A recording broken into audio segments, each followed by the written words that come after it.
So let's see what happened after that. We did a number. Hold on, because you gave me so much to work with there. I mean, Okay, well, you asked. Cue the music.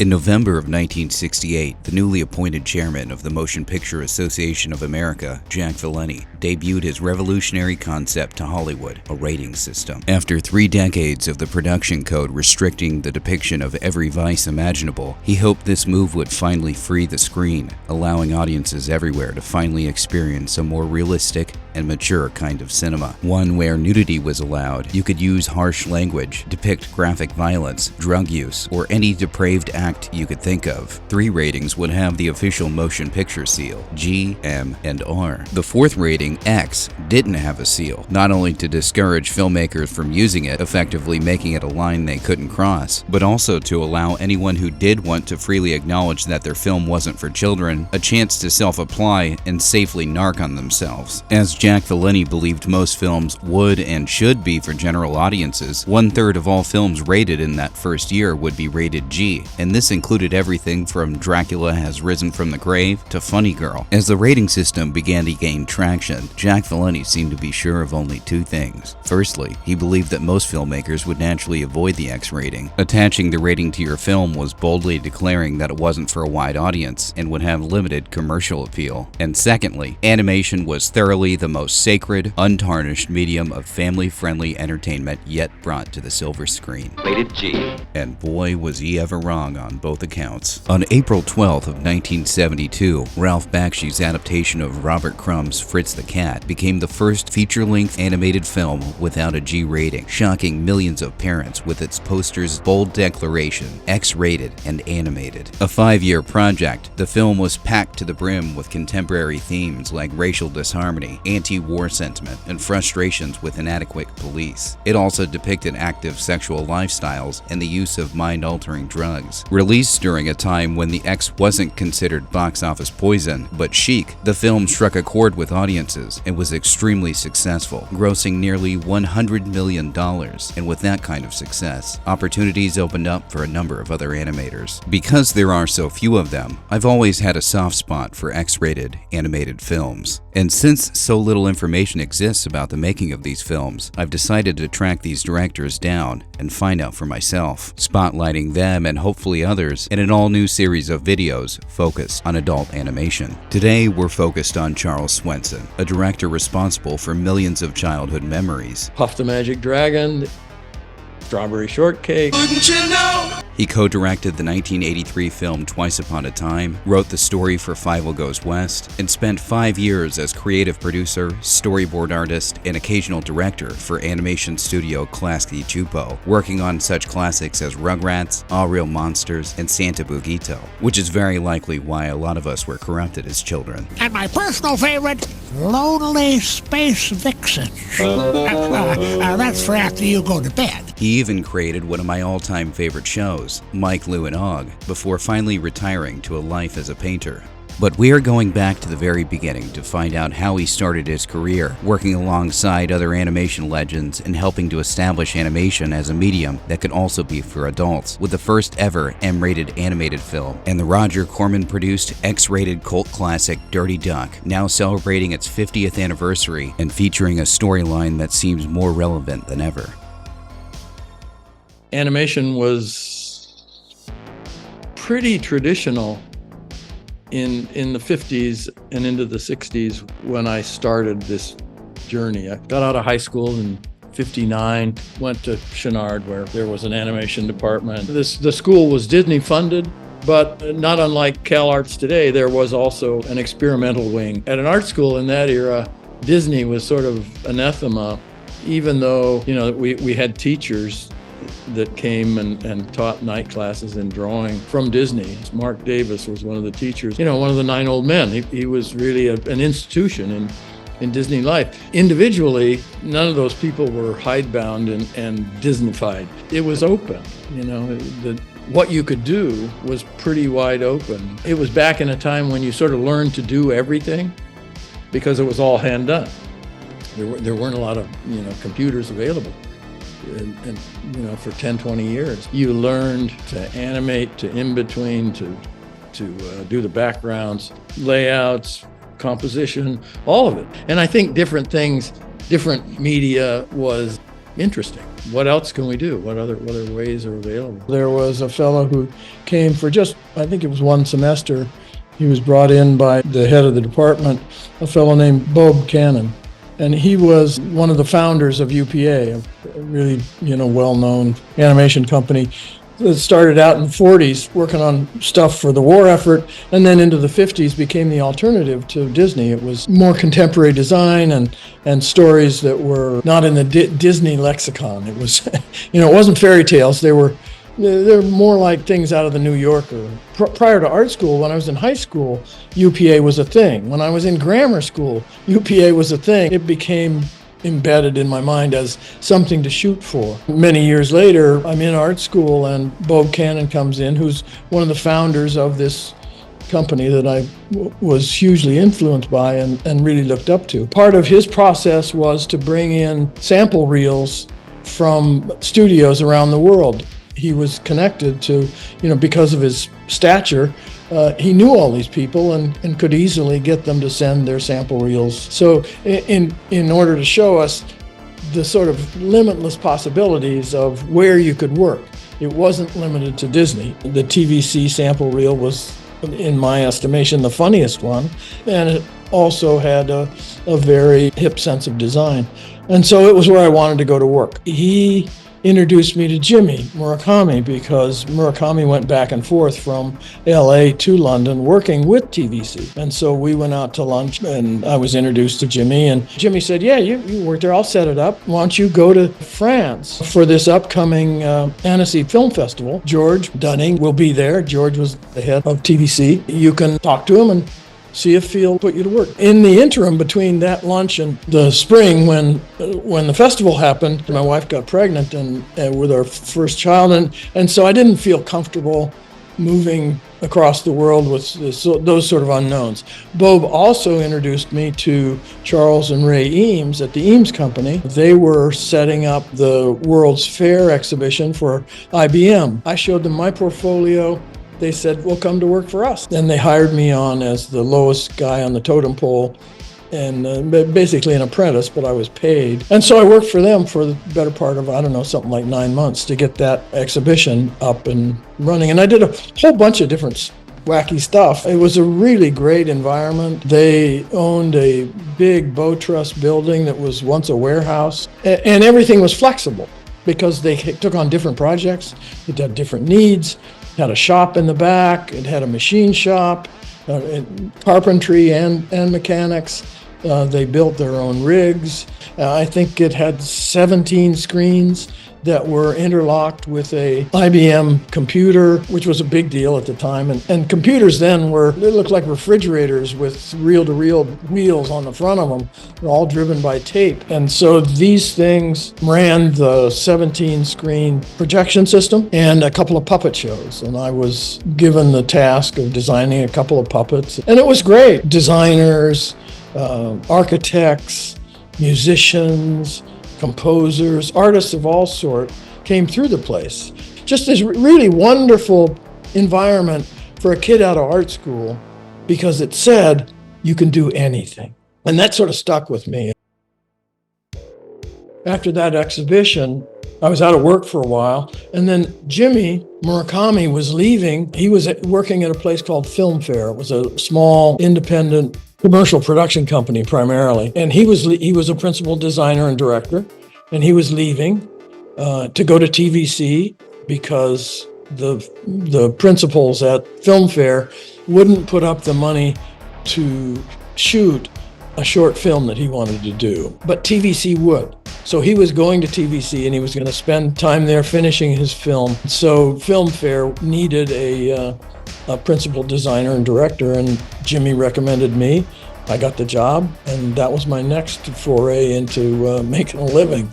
But Jimmy was gone for, I don't know, it wasn't a year, and he came back to LA and set up his own company with a guy he knew from New York, Fred Wolf. So it became Murakami Wolf, and the small independent production company was set up in Hollywood. They made it a practice to make a short film every year, or nearly every year, and take it to Annecy, which was at that time the principal animation film festival in the world. They were about to leave for Annecy the coming spring, and so they hired me as someone to sort of oversee the studio while they were gone. They were gone for a couple of weeks. I had actually badgered them to get a job. They didn't have really a place for me, but with both of them leaving, they sort of made a place for me, and when they came back, they kept me on. So that became my home base with Jimmy, the fellow I'd known for a couple of years, and Fred, who I just met. And they were wonderful, wacky guys, both of them. They really were instrumental in setting me up as a director and designer. Principally, it was a commercial company, not unlike Film Fair, but they had aspirations to do bigger things. Hence the short films and the film festivals. I think Fred won an Oscar. Jimmy was consistently voted the top prize at Annecy for any film he brought. He was really a brilliant and very creative guy. Great fun to be around, totally wacky. And so they put me to work. Like I said, they had bigger plans. So one of those plans was to make short films for theatrical release. Jimmy came up with, well, let's turn to Boccaccio, the famous Italian Renaissance writer who wrote sort of scandalous for the time short stories, and turn that into a series that we'll bring to the screen, which was kind of groundbreaking in the sense that it was slightly salacious. They weren't X-rated or anything like that, but for the time that they were written, they were quite scandalous. And now, hundreds of years later, they bordered on the edge of titillation. And so we picked one, The Magic Pear Tree. It's a story about an Italian lover who visits an old friend who has a beautiful young wife and convinces the guy that he has a magic pear tree, and if he just climbs up in the pear tree, he will see the lover and his wife making love. It'll be an amazing event, and convinces the guy. He climbs up the tree. You don't see the lovemaking, but you see the old fella's reaction. He's right. It's a magic pear tree. Because it had sex involved, such that it was rated M, which was a big deal, and released with Midnight Cowboy here in LA. The contrast between the short films Jimmy and Fred made and this one, which was more of a commercial venture, not stark, but it definitely showed up the difference.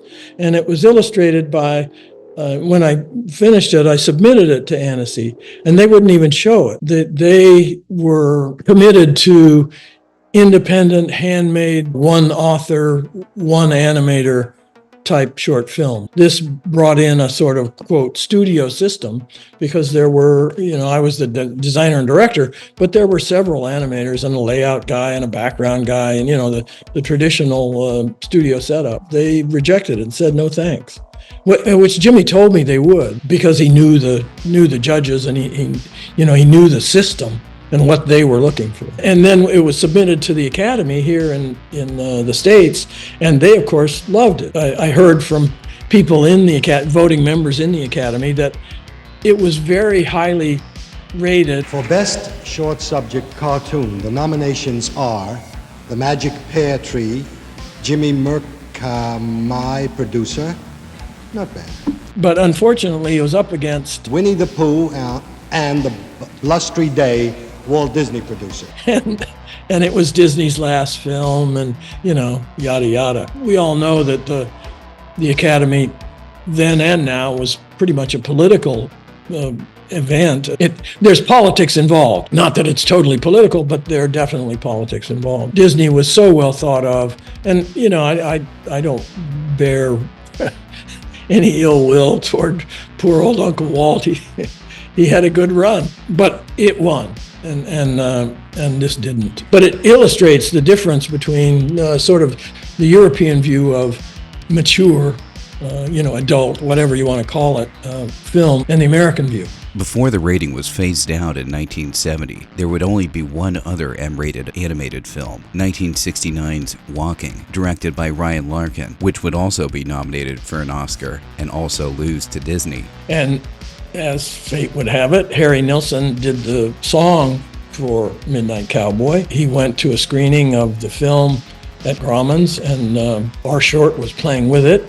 And Harry had this idea that he wanted to bring to the world the point about a kid that lived in a world where everything and everybody had a point. The people had points on the tops of their heads, and he didn't have one. He was a little round-headed boy, so he didn't fit in. And the story sort of illustrates how you don't have to have a point to have a point. Harry showed up at the bar that we hung out in. He and Fred were both Brooklynites, both the same age, both heavy, hard drinkers, and really got along really well.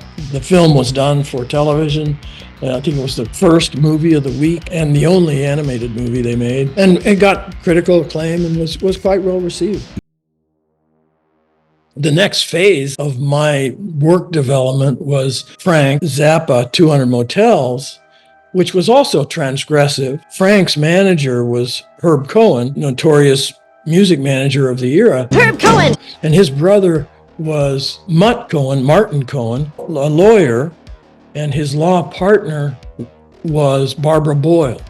Barbara was Murakami Wolf's lawyer, so Cohen and Boyle, Mutt Cohen and Barbara Boyle, were our legal representatives. His brother was Frank's manager. Frank wanted to make an animated film, so not unlike Harry, we were the guys that people looked to, at least in LA, to take these kinds of leaps of artistic faith, if you will.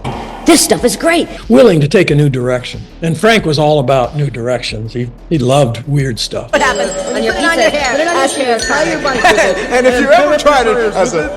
What?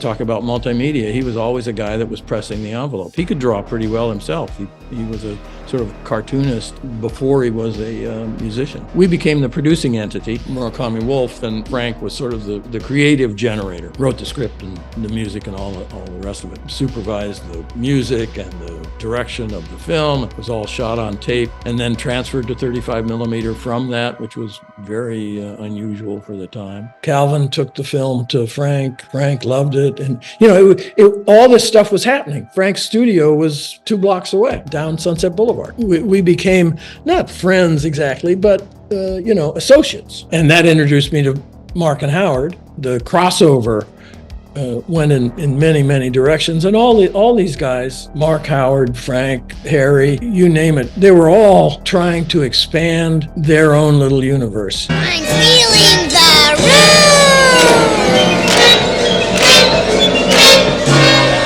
Everything was in flux and everything was in flow, and it was all in place to allow this stuff to happen. If, like I said, going back to the Eames office, if you felt like you had the wherewithal to pull it off, you could do it. We were fortunate to be in a place where there was sort of a foment of artistic ideas that were pushing boundaries in all sorts of directions. And so it was easy for me to, just step into something that was a little more adult.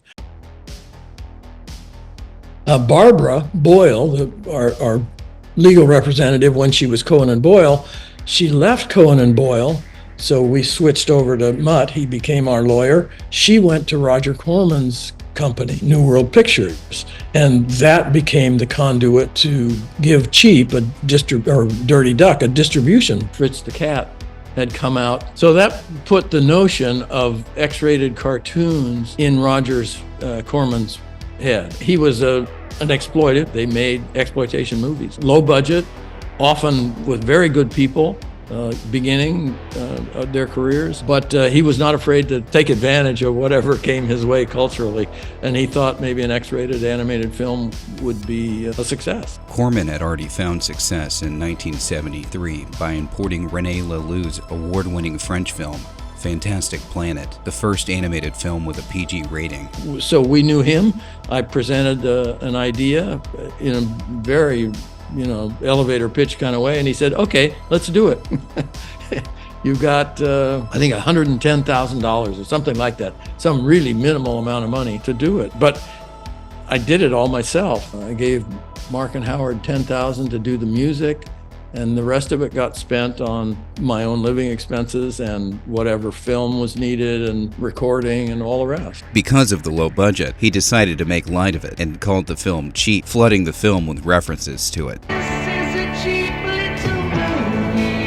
And about that music, Mark Volman and Howard Kalin were working as featured players in Frank Zappa's band, The Mothers of Invention. But only a few years earlier, they had established themselves as some of the most talented musicians of the era while in the band The Turtles, a group with such violently catchy tracks that they famously knocked the Beatles off of #1 with one of the most famous songs of the 1960s. I can't see nobody but you for all my life.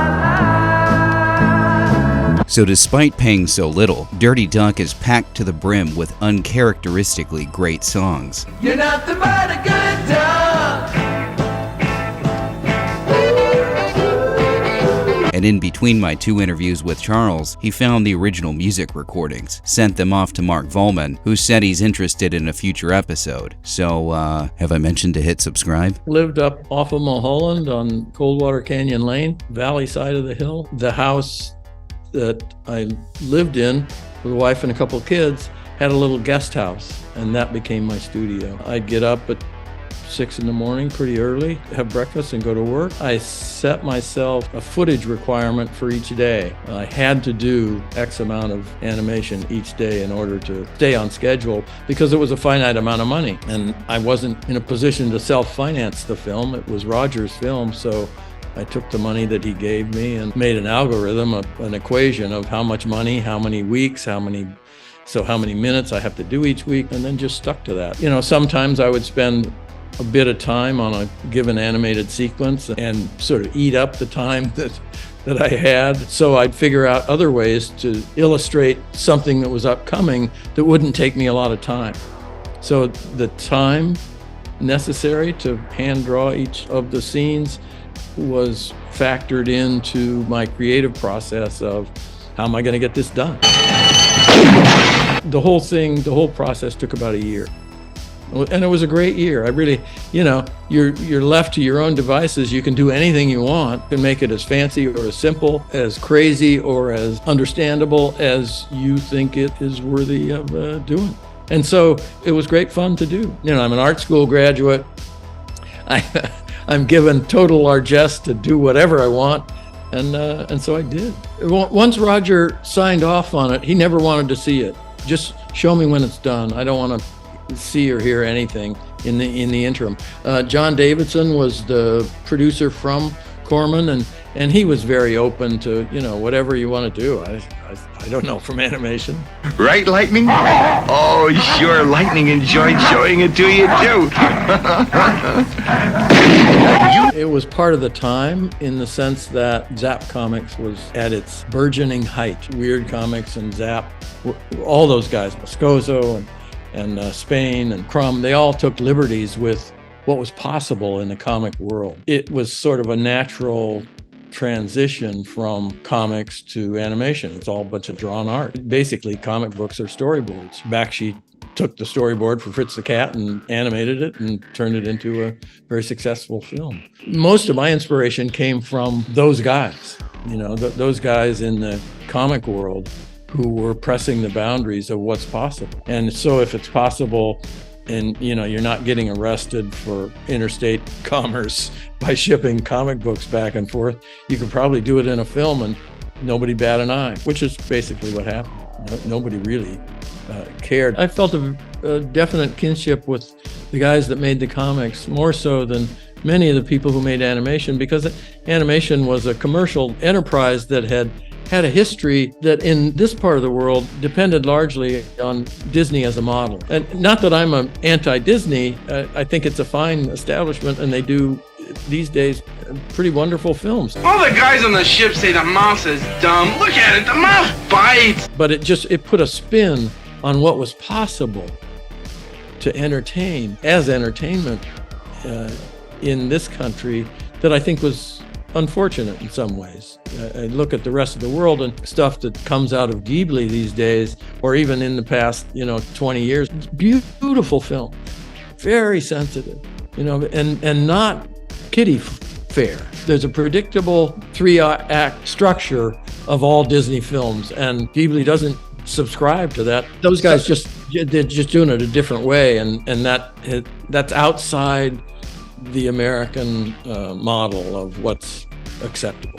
Dirty Duck seems to occupy a place in the modern era only as something to be made fun of for its more raunchy elements, and there are many, which I obviously can't show you. There's even a scene satirizing the idea of perverted sex acts. Okay, now put it on the fire.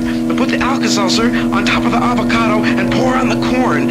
Insert the liver in the mouth of the vacuum cleaner attachment, and then put the attachment in the mouth of the glass with the bristles up. Make sure they're up. Was the butter hot? Oh, good. Pour it on your foot. Oh, God, pour it on your foot. But I think it's unfortunate that the film is only noticed for the raunchy reasons, because if anything, the script feels like it could have been written yesterday. This is demeaning. What about my male ego?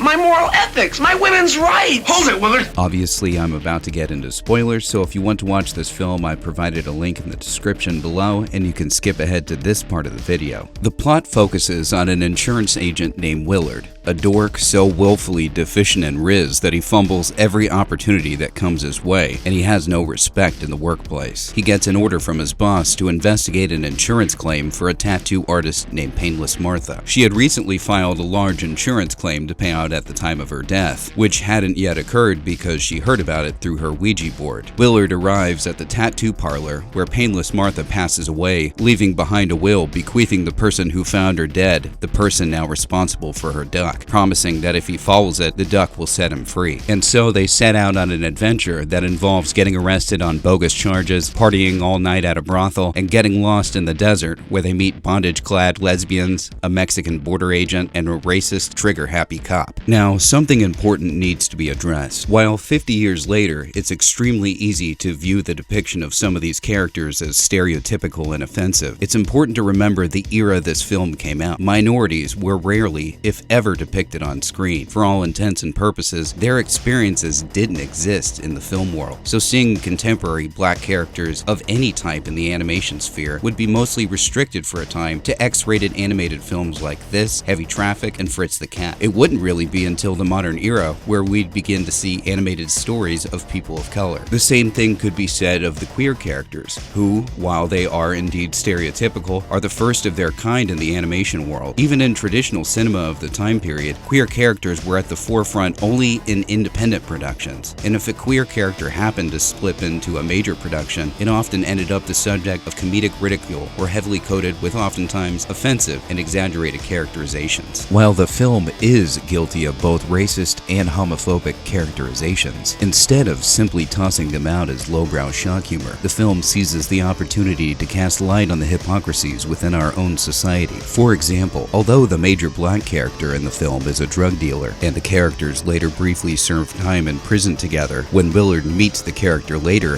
he assumes the two now have some sort of bond due to their experiences. That's when we see something that's still extremely common amongst white people attempting to receive favor from ethnic communities, and a response that seems completely reasonable. Hey, brother! Hey, right on! Hey, it's me! Hey, over here! Your white brother! Hey! Fuck you, And I'm sorry, but how many animated films can you name that have done something like that? One of my favorite moments comes a short time later where a Latino border agent shows up to question Willard and the duck about why they're loitering on public land, only to be interrupted by a racist cop who loves to fire off his gun. A particularly nice touch was making the officer sound like John Wayne and constantly reference America. Oh, fucking K, America, break it up. Shut your fucking goddamn greaser mouth before I take these spurs and jam them up your boomer. This here Mexicali roll's bothering you, little ladies? No, wait a moment. This here greaser bothering you? Shut your taco mouth! Shut up! Moments later, the cop, desperate to prove his authority in the situation, smashes the agent into his badge, which then fires a bullet directly into his skull. And with his dying breath, he asks the officer if he owns a permit for his gun, before being crushed to death in the officer's hand. And as someone whose friend, a person of color, was also the victim of gun violence and police injustice, this scene speaks to me. Another thing which speaks to me is how this film treats the topic of gender and sexuality. Not only are we introduced to gay, lesbian, and transgender characters, in the final moments of the film, it's revealed that the duck, who has been referred to, depicted as, and even voiced by a male the entire film, actually has a female body. As mentioned previously, much of the plot is focused on Willard coming to terms with his extremely narrow worldview. His mind has formulated this idea of the ideal companion, and it's only after receiving countless rejections that he comes to realize that the person he was most compatible with was with him all along. Realizing his attraction for the duck, Willard throws himself at it, which the duck initially rejects, before also being overcome with emotion. And while it is a little problematic to have an incel character force himself upon his last option and reveal its sex, I have to applaud Swenson for writing this situation at all, because it speaks true to the oftentimes uncomfortable sexual experiences of non-binary people. There's even a scene shortly after where Willard introduces the duck to his landlord, and despite spending a majority of the film treating and referring to it as male, he introduces it in a way that sounds all too familiar to non-binary and transgender people. And who is this nice young man? Oh, excuse me. Oh, this nice young man is a nice young lady. In all things considered, the duck is a positive role model for non-binary people. At every point, it's shown to be more socially conscious, calm, and hip than the lead protagonist. The plot literally focuses on the duck transforming him from a socially inept, straight-laced, uptight, bureaucratic incel into a relaxed, vibrant, and free-thinking thread in the complex tapestry of life. In an era where the supposed queerness of any given animated character is endlessly debated online based off of a vague number of traits assigned by a multi-million-dollar marketing team, it's refreshing to see a film where the queerness is directly on display. There wouldn't be another trans male lead or non-binary character like the duck again until 2022's Wendell and Wild, directed by Henry Selick, an animator who coincidentally left Disney in the 1980s to work on Swenson's third feature, Twice Upon a Time. And it really speaks volumes that the depiction of the trans and non-binary experience would come from this section of the film industry, rather than the one endlessly congratulating itself for being at the forefront of progress. Through a variety of mergers and acquisitions with New World Pictures properties, the film is very likely owned nowadays by Disney in some way. And even though this is one of the most progressive animated films of all time, I can't imagine a reality where a company like them would even acknowledge that a film like this exists. And let's be honest, what could be closer to the modern trans and non-binary experience? I'd rather have a small-scale, experimental, occasionally problematic film with its politics on the surface than a flashy but forgettable big-budgeted film where those things are insisted upon by a marketing team. Dirty Duck isn't a perfect film. By its own admission, this old movie's a great big hot shady, yeah. But having all of these aforementioned traits elevates it beyond the animated bathroom art it's been depicted as, and it deserves to be remembered for that alone. There's stuff that people take offense at these days, and we're definitely up for canceling anybody who dares to promote such an idea. But it was the time. I mean, you go back to what was going on there, and again, I'll refer to Zap Comics. They were just pressing the envelope of what's possible. Harry, shortly after Midnight Cowboy, and wrote a song and put it on an album that was basically breaking my heart, you're tearing it apart, so fuck you.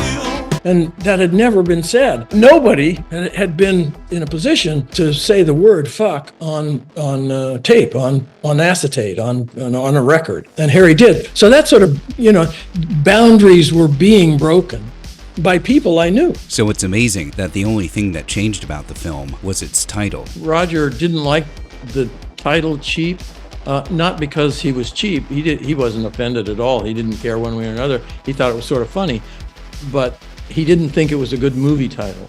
And in his view, a good movie title tells you something before you go into the movie. So calling it Dirty Duck or Down and Dirty Duck gave you some clue as to what the film was about. And he thought it was a better title. He came up with it, and I had to agree. As a film title, it's probably a better marketing tool than Cheap.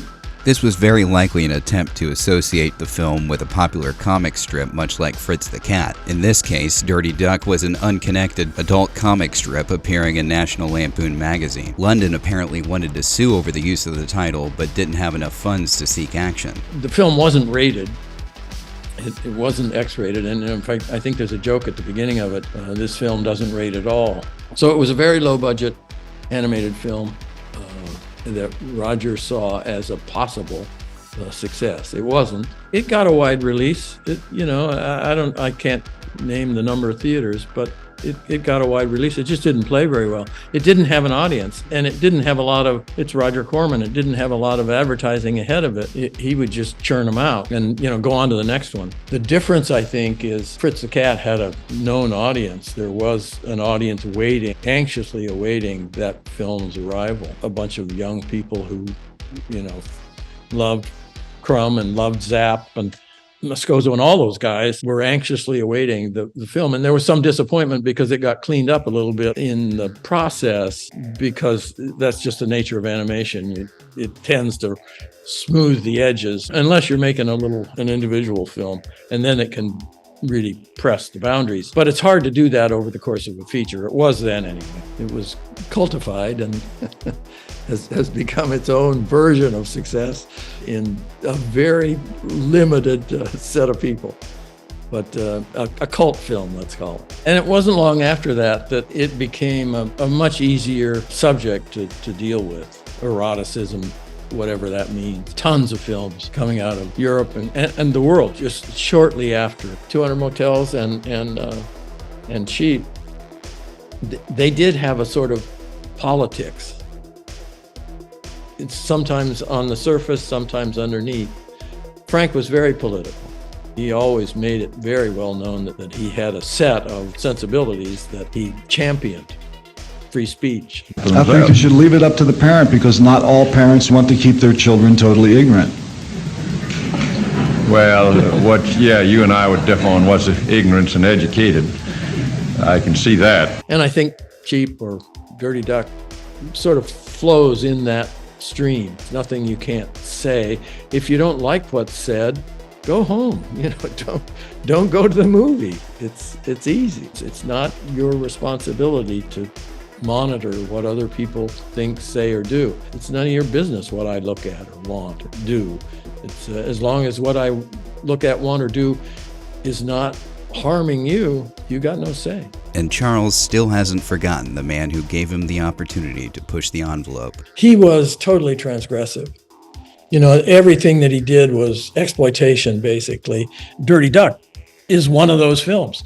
He was an interesting guy in the sense that he was an engineer. Joe worked for him making trailers, and Joe and everybody else that was part of the LA film world of that generation worked for him, at one point or another. It really points out how instrumental and influential Corman was to a whole generation of people that we now revere.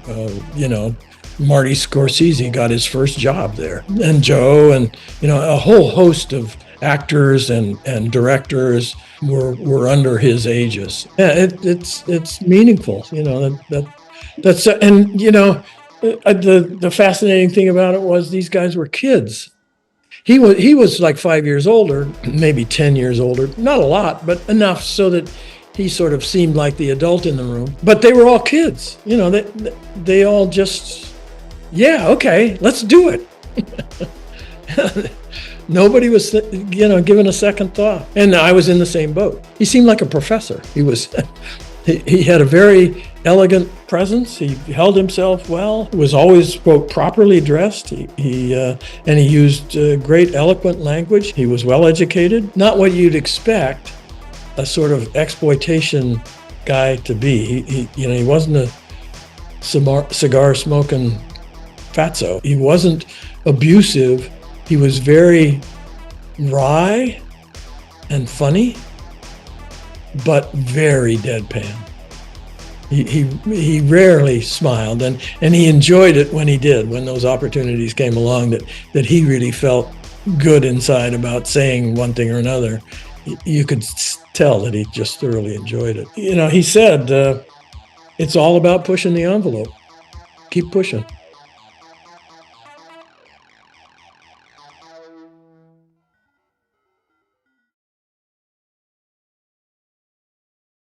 Charles Swenson would of course work on a number of other films, including one which was so famously difficult. One of the animators was a veteran from Vietnam, and he said this was the hardest thing he'd done since he came out of the jungle. But that is a story for another day. If you'd like more Charles Swenson content, I made a more relaxed video where he shows us around his studio and talks about his painting and current work. We also have an extremely short video about how he came to animate the infamous Your Testicles and You sex film in one of my all-time favorites, Johnny Dangerously. And you can also watch his Oscar-nominated short film, The Magic Pear Tree. Make sure to hit subscribe so you can find out who I interview next, and stay tuned for the next exciting episode of Sights Obscene.